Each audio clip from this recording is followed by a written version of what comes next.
If I can, Evelyn, I want to tell you something that just happened moments ago. This has been a full day, as you well know, of the administration putting forth its position on how things went at Fordo and the other nuclear sites. Just moments ago, White House Press Secretary Karoline Leavitt was asked about the U.S. relationship with Iran, and here's what she said. The president wants peace. He always has. And right now we're on a diplomatic path with Iran. The president and his team, namely Special Envoy Witkoff, continue to be in communication with the Iranians and especially our Gulf and Arab partners in the region to come to an agreement with Iran. The president has made some comments about a possible meeting. We don't know any specifics of that. Often the president will drop things and we don't really know the details of it. But do you see an opening at this point for the possibility of the resumption of diplomacy here? Yes, Chris, I do. All the things that you just cited and what the press spokeswoman just said, and certainly everything that President Trump has said indicates that, he is determined to make sure that the war does not break out again between Israel and Iran. And he believes that this is mission accomplished for the U.S. military.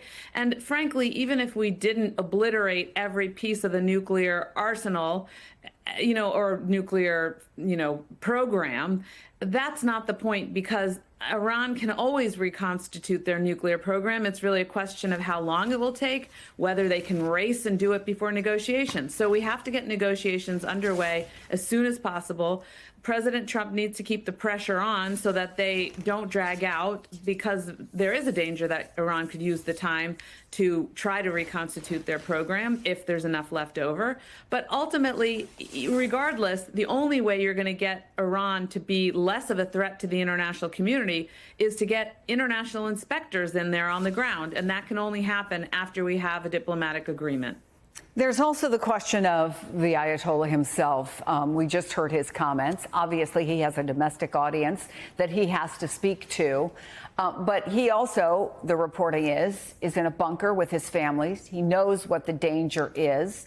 What do we know about his mindset or the decisions that are facing him right now?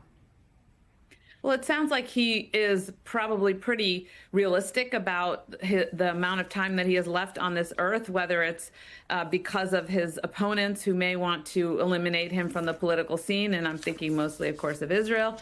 But also, actuarially, he's in his late 80s, I believe. So, he has to be thinking about succession. And we have seen reports that he has designated successors. It is interesting that he talked about the nation, because I think there is an attempt to say, look, this may be an attempt to keep the nuclear program going as well, because for the Iranian people thus far, they probably have associated the nuclear program with the mullahs, with the ayatollahs, with this religious autocracy. If they start associating the nuclear program with their sovereignty and some kind of protection, then we get into a situation where there might be more popular support for the nuclear program, which really isn't in our interest when we're looking at leverage over Iran and their regime.